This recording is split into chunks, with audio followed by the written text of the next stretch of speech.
Hello and welcome to another edition of Mailbag.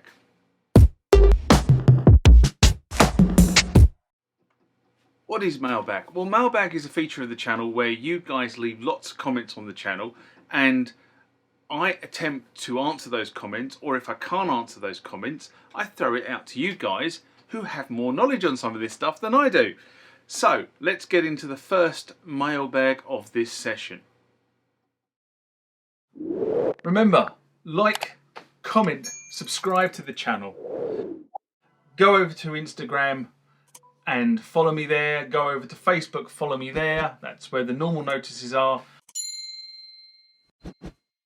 And consider becoming a Patreon. Next comment or question comes from Don Devore Music in response to Korg Kronos 3, a game changer or just an update. A rant I did in January 2025. Don writes, I think the Korg Kronos 3 touchscreen will be quicker and more responsive and higher resolution. I always found the Kronos 2 OS a bit fidgety, but I'm always comparing it to the Phantom, which has a much better touch and operating system. Now, I don't have a Phantom, so I kind of struggle when people compare it to the Phantom. I just have to go by what people say. But I do get the impression that the new screen will improve the user experience. Technology has basically moved on 10 years since this thing behind me, this Kronos 2. And it was the same technology that was in all the Kronoses from the Kronos 2 through the divisions, if you like, of various Kronos models. So it is 10 years old. Certain things will be introduced. I'm absolutely sure of that. They made hints that there were going to be subtle changes to the user interface.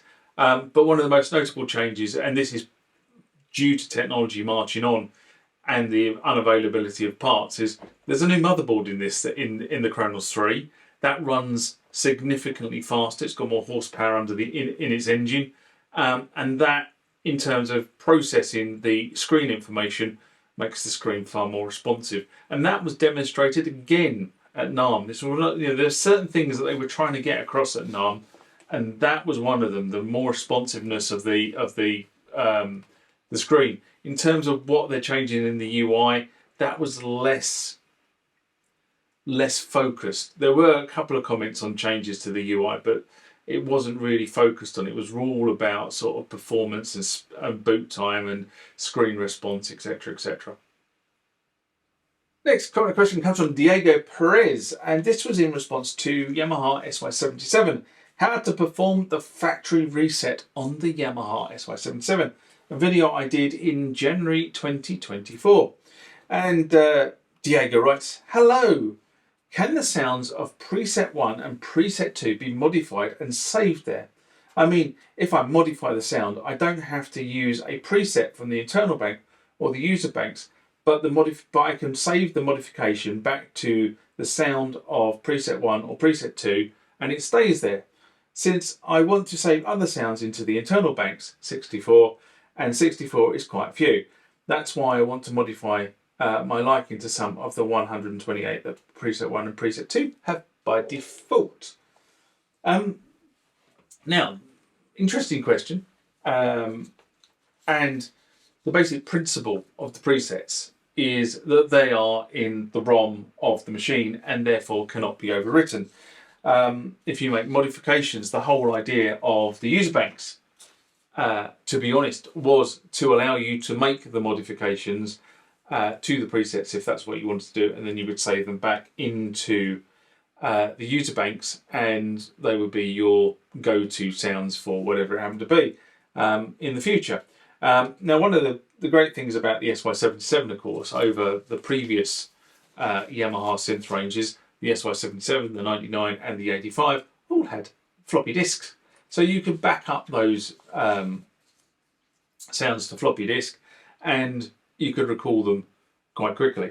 So, it's one of those things that people always say to me, why do you have floppy disks? Well, the simple reason is that I can recall cat sounds quickly because, having to go sysx all the time is I've said it before on the channel. I say it every time somebody asks me a question.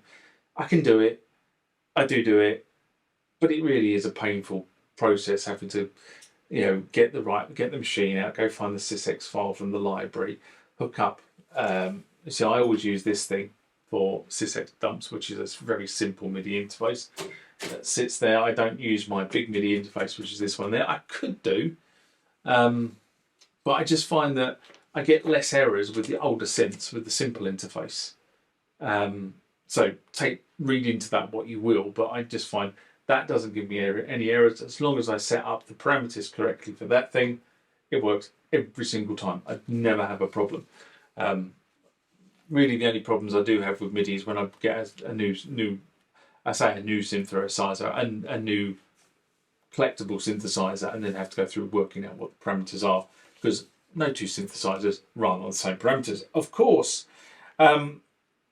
So just to answer the question, to go back to answering the question, the user banks are there to do exactly what you've described.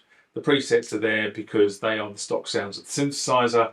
And also you've got to remember that, the Yamaha SY77, SY99 were, 1991 in terms of when do they arrive. And, chips weren't cheap. So what you got was something that was really, really usable. And for the time period, but when you look back at it now, it's not so usable. But what I would say about these boards, and I'm looking straight at my SY99, which is sitting there, is that they are incredible sound banks. Yes, you can probably do everything you can do on one of those, but you don't get the touch and feel of the SY99, the SY77, and many of the other old boards that I have in my collection, which is why I have them in my collection.